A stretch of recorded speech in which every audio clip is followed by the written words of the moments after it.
समस्त प्रभु प्रेमी भक्तों को जय सिया राम। भगवान की महती कृपा से आज पवन पुत्र राम भक्त श्री हनुमान जी की बात करेंगे। हनुमान जैसे कोई राम भक्त नहीं, अंजनी के लाल जैसे कोई लाल नहीं, पवन पुत्र के समान कोई पुत्र नहीं।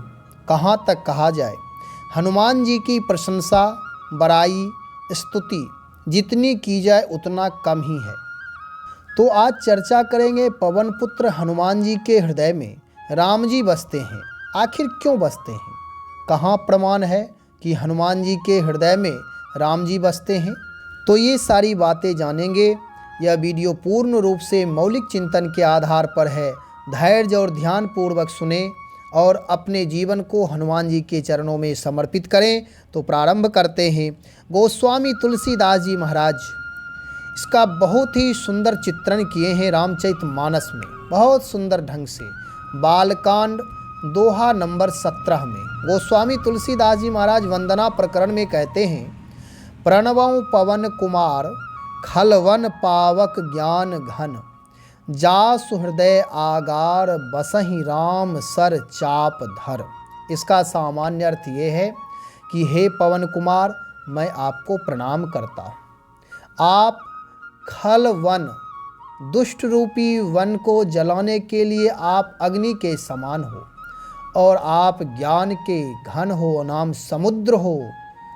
जासु हृदय आगार, आपका हृदय बहुत आगार नाम विशाल है, विराट है। ऐसे हृदय में भगवान राम धनुष बाण धारण करके वास करते हैं। अब इसका भाव पक्ष देखते हैं। गोस्वामी जी महाराज कहते, हे पवन कुमार, आपकी जय हो, आपको मैं प्रणाम करता हूँ। आप पवन तनय हैं, यानी पवन कुमार, पवन पुत्र हैं। आपका बल पवन तनय बल पवन समाना, आप पवन के समान बलवान हैं। गोस्वामी तुलसीदास जी महाराज बहुत सारे विशेषण दे करके हम आप सबको हनुमान जी से जोड़ने के लिए चाह रहे हैं कि भक्त जब हनुमान जी से जुड़ेंगे उनके जीवन में भी चमत्कार होगा। पराक्रम के द्वारा, यानी पराक्रम और पुरुषार्थ प्रार्थना के द्वारा राम जी को वशीभूत कर लेंगे, अर्थात अपने हृदय में बसाएंगे। कैसे बसाएंगे? तो गोस्वामी तुलसीदास जी महाराज हनुमान जी के विशेषण के द्वारा समझा रहे हैं। हम आप भी हनुमान जी महाराज को प्रणाम करते हुए उनका ये स्तुति सुने, उनकी बड़ाई सुने, प्रशंसा सुने और करें। तो गोस्वामी जी कहते हैं, आप पवन तनय हैं और आप खल नाम दुष्ट, पापी, दुराचारी जो राक्षस लोग हैं, ऐसे वन को जलाने में आप समर्थ हैं, यानी आप अग्नि के समान हैं। जैसे वन में घने जंगल होते हैं, वैसे ही दुष्टों का समूह बहुत सघन है। दुष्ट रूपी वन के समूह को जलाने के लिए आप अग्नि के समान हैं। जैसे अग्नि घने जंगल को निर्दयी भाव से समूल नष्ट कर देती हैं, वैसे आप भी राक्षसों को, दुष्टों को, राष्ट्रद्रोहियों को, पापियों को मारने में कभी दया नहीं करते हैं। यानी अन्याय करने वाले अन्यायियों को आप समूल नष्ट कर देते हैं। आपको मेरा प्रणाम है, आपको बारंबार प्रणाम करता हूँ। आप ज्ञान घन हैं, यानी समूह ज्ञान के राशि हैं, भंडार हैं। आप ज्ञानी नाम अग्रगण्यम हैं, ज्ञानियों में श्रेष्ठ हैं। गोस्वामी तुलसीदास जी महाराज श्री हनुमान चालीसा में कहते हैं, सर्वप्रथम जय हनुमान ज्ञान गुण सागर। सर्वप्रथम हनुमान चालीसा प्रारंभ ही करते हैं, जय हनुमान ज्ञान गुण सागर। ऐसे ही यहाँ करें, आप ज्ञान घन हैं, आप ज्ञान के समुद्र हैं। जासु हृदय आगार, यानी आपका हृदय बहुत बड़ा है। हृदय बड़ा का मतलब चौड़ी छाती से यहाँ अर्थ नहीं करना है। यहाँ हृदय बड़ा का मतलब आपका हृदय बहुत ही विशाल है, यानी निर्मल है, कपट रहित है। हृदय में प्रेम, करुणा है। किसी सज्जन का दुख देखकर आप द्रवीभूत हो जाते हैं।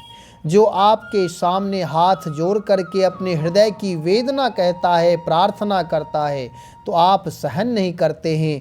राम काज समझ करके दुख दूर करने में आप आतुर हो जाते हैं। इसलिए आपका हृदय बहुत बड़ा है, आगार है, विराट है।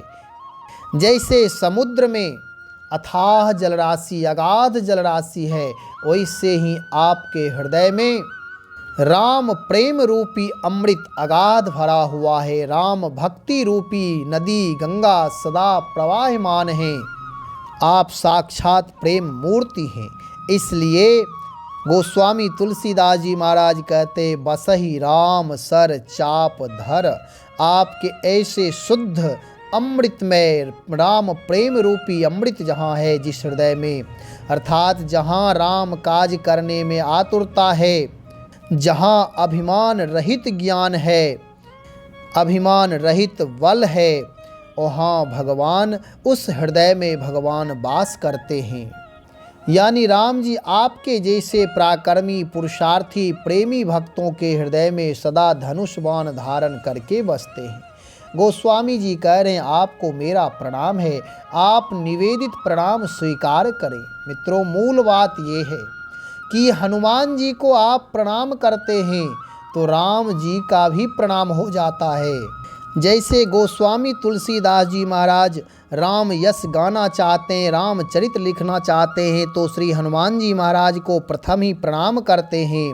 वैसे ही हमारे आपके जीवन में यदि राम कृपा चाहिए, राम जी का आशीर्वाद चाहिए, कृपा चाहिए, तो श्री हनुमान जी के चरणों में मस्तक रख दें। यानी हनुमान जी महाराज की शरणागति स्वीकार करके उपासना प्रारंभ कर लें।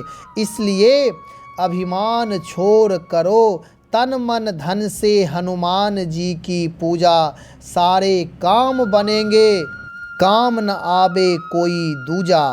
श्री हनुमान चालीसा में गोस्वामी जी महाराज कहते हैं, सब सुख लहे तुम्हारी शरणा, तुम रक्षक काहू को डरना। ऐसे ही हम आप भी श्री हनुमान जी महाराज को अपना रक्षक मान करके उनकी उपासना करें, तो सारे आशा छोड़ करके हनुमान जी महाराज की उपासना पूजा करें, उनको प्रणाम करें। इसलिए अभिमान छोड़ो, छोड़ो सबकी आस, जल्द बनो राम भक्त हनुमान जी का दास। कहने का मतलब यह है कि कलयुग के प्रत्यक्ष देवता श्री हनुमान जी महाराज हैं। इस सोरठे का उच्चारण करके हनुमान जी को यदि हम प्रणाम करते हैं, जो कोई भक्त प्रणाम करते हैं, अपनी भावना निवेदित करते हैं, उनके जीवन से सारे बुराई रूपी राक्षस समाप्त हो जाते, मर जाते हैं। और बाहरी शत्रुता जो भी है, जो बाहर के शत्रु हैं, वे भी, उनका भी समन हो जाता है और भगवान राम के चरणों में भक्ति प्राप्त होती है। इसलिए इस सोरठे का प्रतिदिन उच्चारण करें और श्री हनुमान जी महाराज को प्रणाम करें। प्रणवं पवन कुमार खलवन पावक ज्ञान घन, जासु हृदय आगार बसहि राम सर चाप धर। इन्हीं मंगल कामना के साथ भगवान नाम का स्मरण करें। श्री राम जय जय राम।